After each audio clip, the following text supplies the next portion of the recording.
Ime sapamyzyň bu sany erginden üstüne durup geçer we olar barasynda mysallar işler. Ýani ilkinji massa boýunça prosent konsentrasiýa näme şoňa seredeliň. Ýani massa boýunça prosent konsentrasiýa eren maddanyň massasy bölmek erginiň massasy köperilen ýüz. Bu näme diýmek? Kysgaça aýdaly şeýle bir gabymyzda aýdaly 100 gram suw bolsa 100 gram suw şonda 20 gram duz eredilse eren maddamyzy aýdaly şeýle nokat tökümde görkezýän. Şu duzy eren madda hökmünde gözeňimize getirýäs we ergini şu taýda 100 gram diýip alsaňyz eýem ýalňyş bolar. Ergin bolanda 100 gram suwy we goşýas duzyň massasyny bile 120. Kä halatlarda duzyň massasy alınmaýar, o da haýsy ýagdaýda ýagny suwuň mukdary has köp bolanda. Mysallar bilen berkiters. Molear konsentrasiýa. Bu näme diýmek? Molear konsentrasiýa şu erginde aýdaly şu taýda 1 mol natriy klor hemmäňiz bilýäňiz nahar duzy. 1 mol natriy klor eredilse aýdaly eren maddanyň mol bolýar.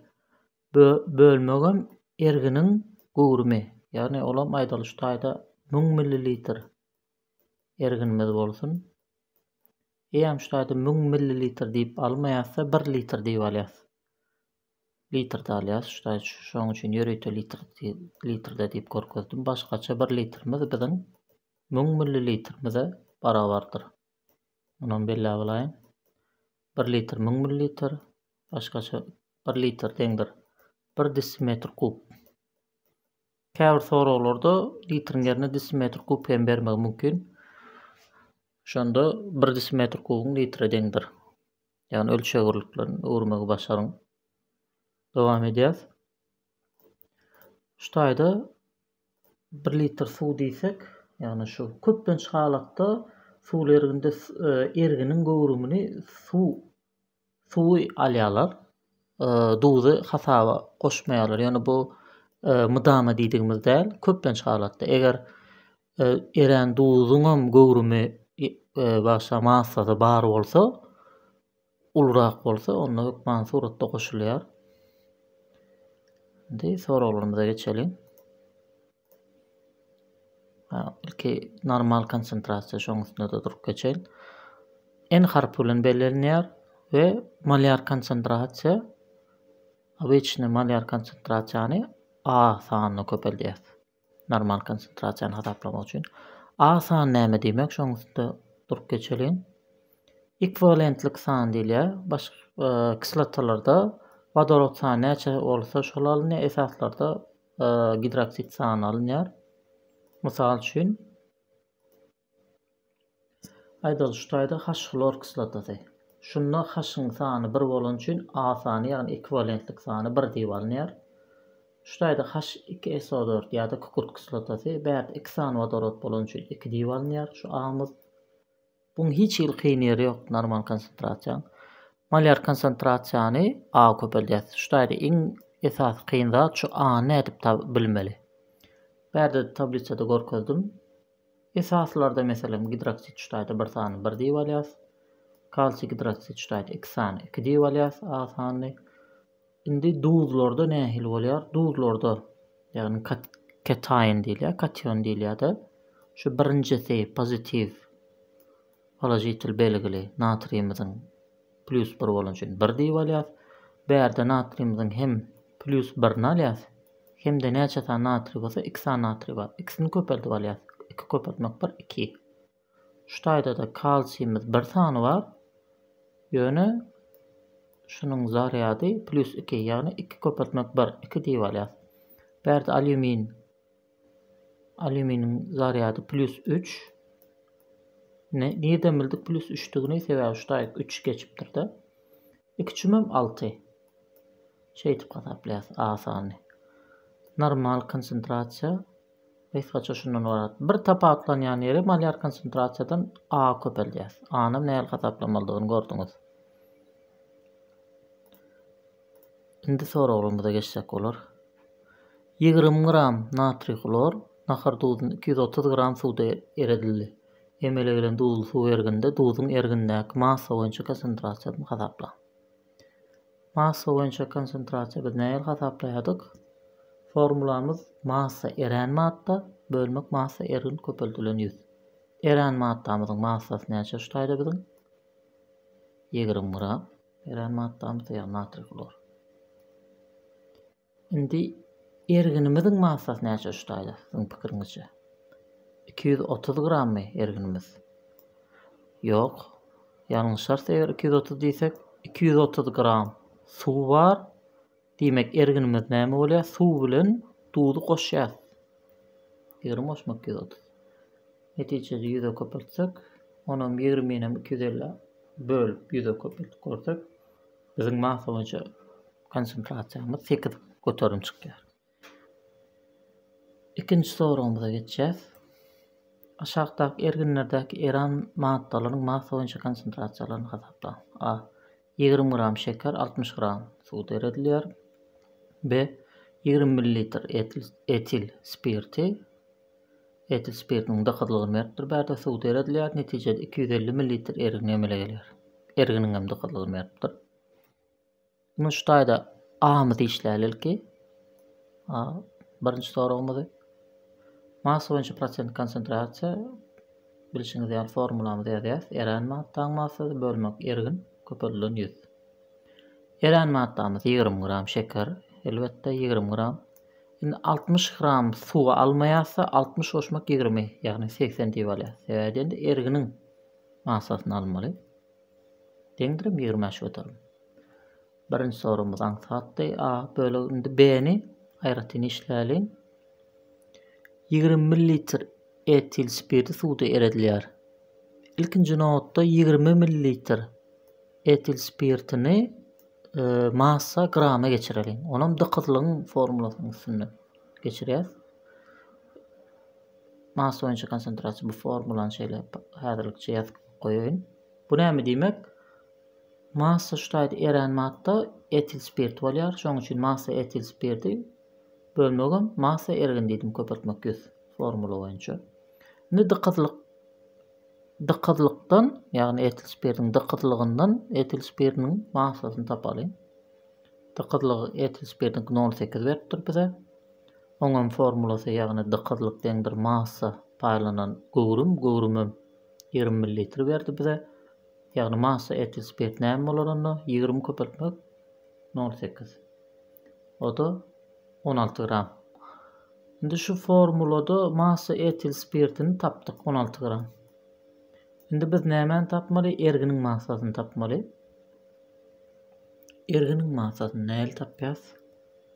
Netijede 250 ml ergin emele geler.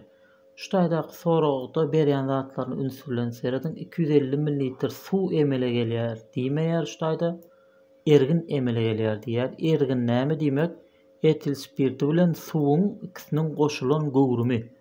Ýani 20 ml etil spirti galan 230 ml suw. Suwuň kyn bilmek hokmanda bize ergininkini beripdir öyle 250 ml ergin. Indi bu ergini biz şutaý 250 ml diýip ýazyp bilmez. Massasyny tapmaly. Onu näle tapýas? Onam erginiň dykydlygyndan tapýas massasyny. Dykydlyk ergin, massa ergin, göwrüm ergin. Göwrüm ergin belli bize 250. Şu belli bize birem dykydlygy belli erginiň. Şondan şol kısmı köpeltsek massasyny taparys. Ýagny dykydlyk 0,98 ergine 250 ml 0,98 250 köpeltsek 245 gram bolar. Onu erginiň massasy 245 gram. Eren madda ýagny etil spirtiň 16 gram. Diýmek formulamyza görä ýerlerine goýaýmaly. 16 bölmek 245, onu bir de köpeltýär. Jogabymyz 6,5 göterim.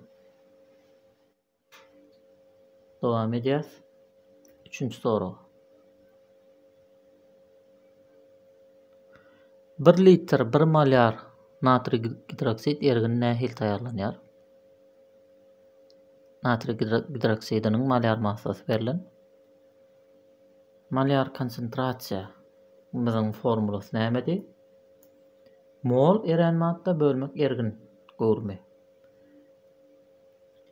Berde 1 malyar konsentrasiýasy berilen, ýagny 1 malyar ýazýas. Gowrum berilen ergin 1 litr ergin diýilipdir. 1 köpeldýär. Eren maddamyzyň mol çykýar. O da 1 mol natri hidroksid. 1 mol natri hidroksidimizin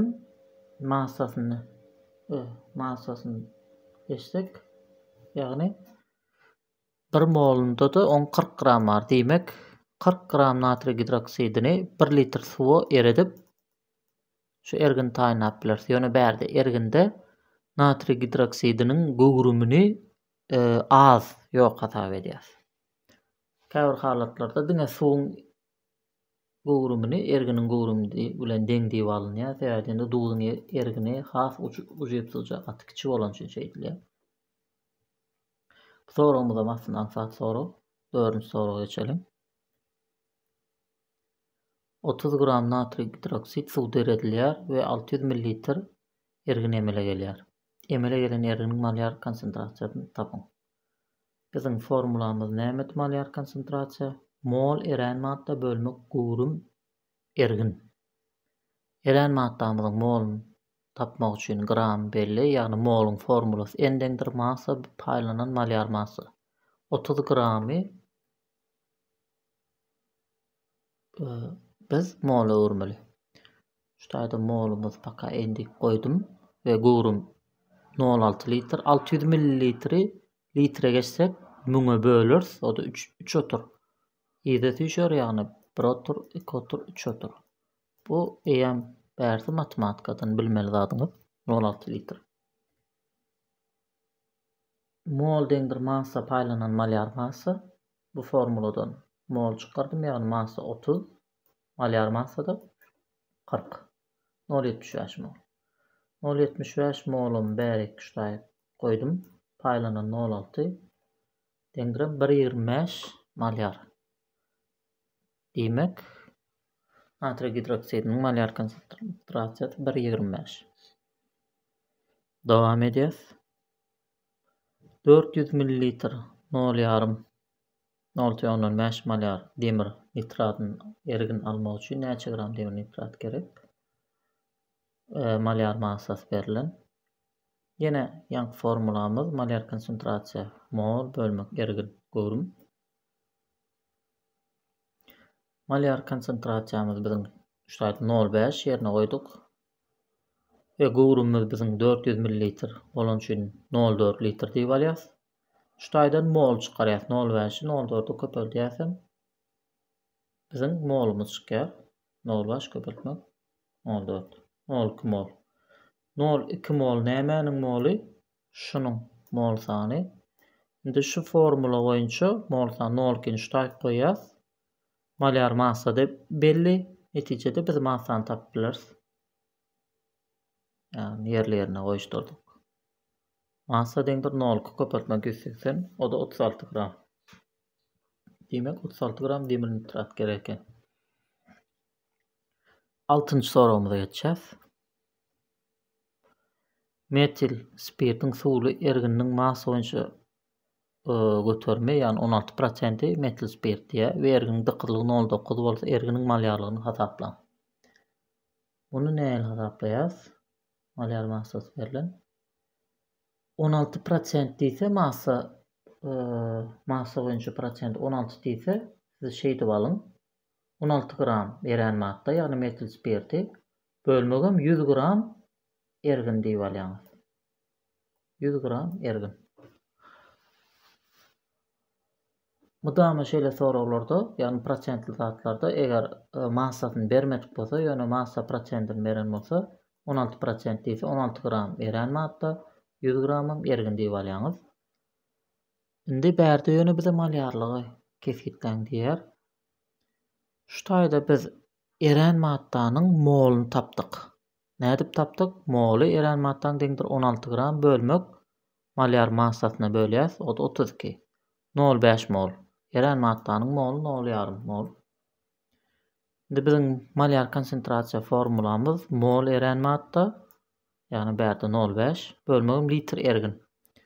Litr ergin nädip tapýas? Erginiň massasy belli 100 gram. massasy belli bolsa, massasyň belli dıkydlygy ine şutaýdy. Dıkydlygy belli bolsa erginiň onuň gowrumy tapmak aňsat. Ýani dıkydlyk formulasyndan 0,9 dıkydlyk massa 100 gram diýip aldyk biz ergininki. Şonda erginiň gowrumy 111 millilitr ýa-da 0,11 litr bolar.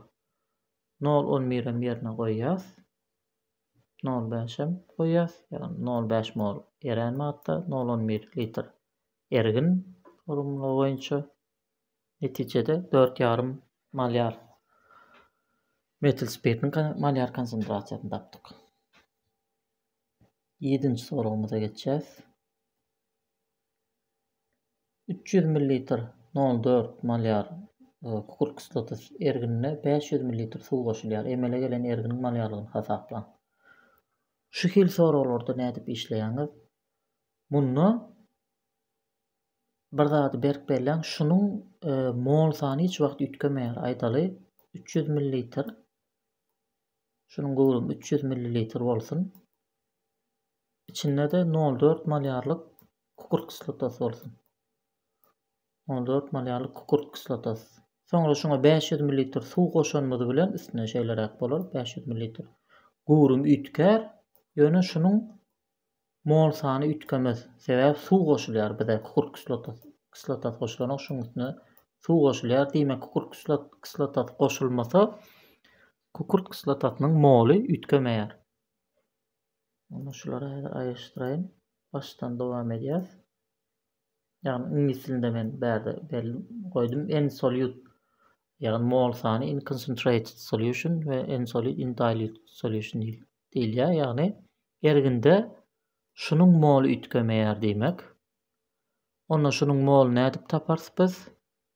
300 ml aslında 0,3 litr bolar. Şu 0,4'e köpeltsek şunuň moly bolar.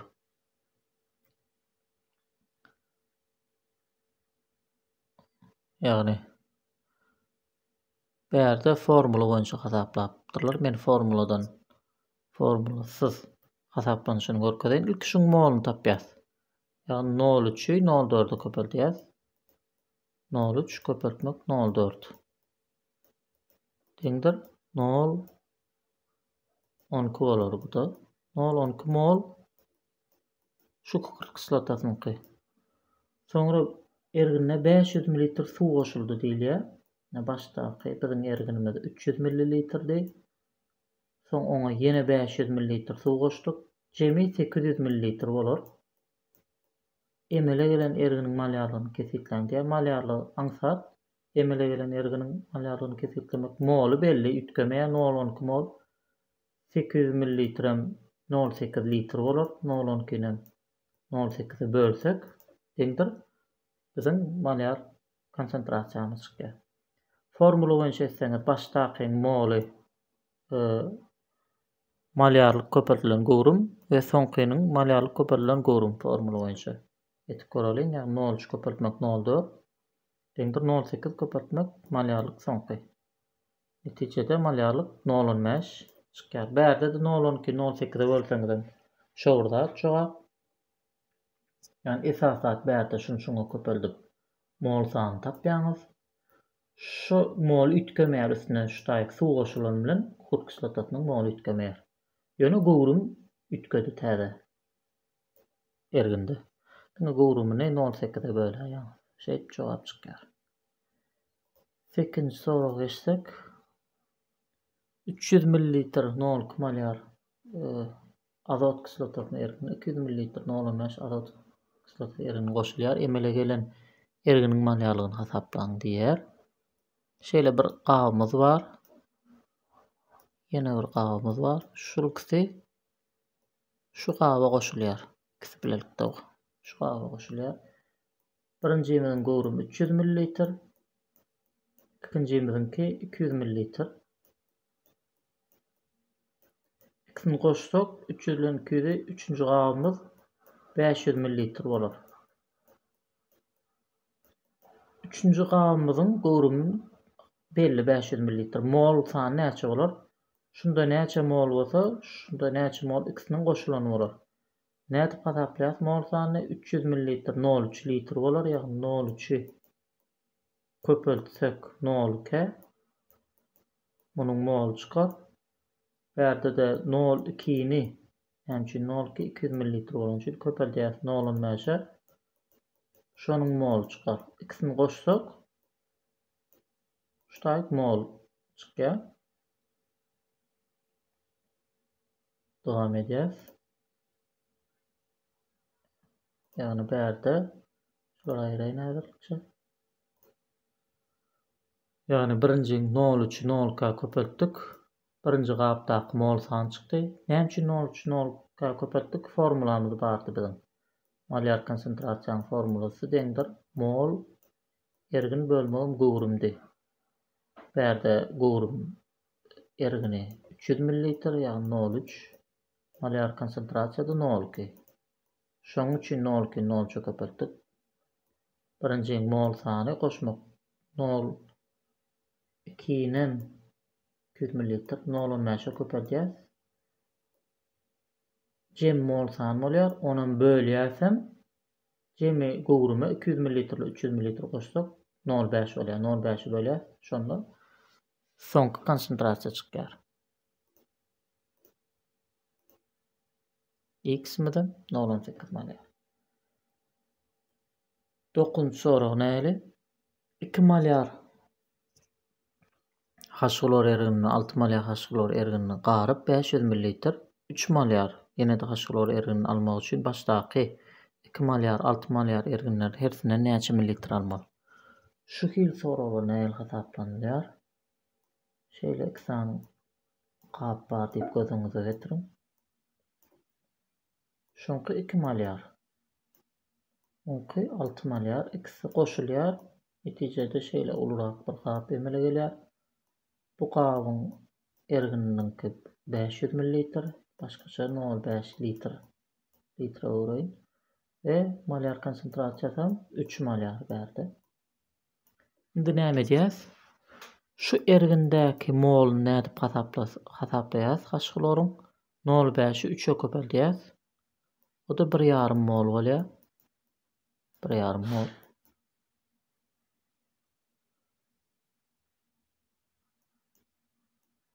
İki molar. Şonka gowrumyna x diýsek, muň gowrumyna y diýsek, onda muň moly 2 köpeltmek x, ýagny 2x goşmak 6y-imiz deňdir 1,5 mol bolýar. 2x goşmak 6y-imiz deňdir 1,5. Soňky gowrum, soňky ergindäki mol sany we x bilen y-imizem 0,5 litr. Ýagny şonka x gowrum bolsa, y gowrum bolsa, soňunda gowrum garlanda 500 ml bolup durur. Onda x bilen y-imiz goşulmasa 500 ml ýa-da litrde 0,5 litr. Şu iki deňlemäň goşup, iki deňlemäniň arasyndan x bilen y çykaryp bolýar. Men bärde täzeden ýazyp görkezin, ýagny 2 molar x litr diýdik, 6 molar y litr diýdik. İki erginiň mollaryny goşsak, soňky erginiň mol sanyny bermeli. O da 2x goşmak 6y deňdir 0,5 köpeltmek 3. X goşmak y-imizem biziň 0,5 litr. Başgaça 500 ml, o da 0,5 bolýar. Litre geçsek. Ştaýdan biziň x-imiz 0,375 litr. Y-imiz 0,125 litr çykýar. Jogabymyz da şu. Bärde şunu nädip çözmeli diýseňiz, ştaýda y-i beýlek geçirsek, x deňdir 0,5 aýyrmak y bolýar. Soňra ştaýda x-iň ýerine 0,5 aýyrmak y goýup işläp bilersiňiz. Şonu işläňizde y-imiz 0,125 çykýar. Soňky soragymyza geçelim. 200 ml 0,5 molar haşglor,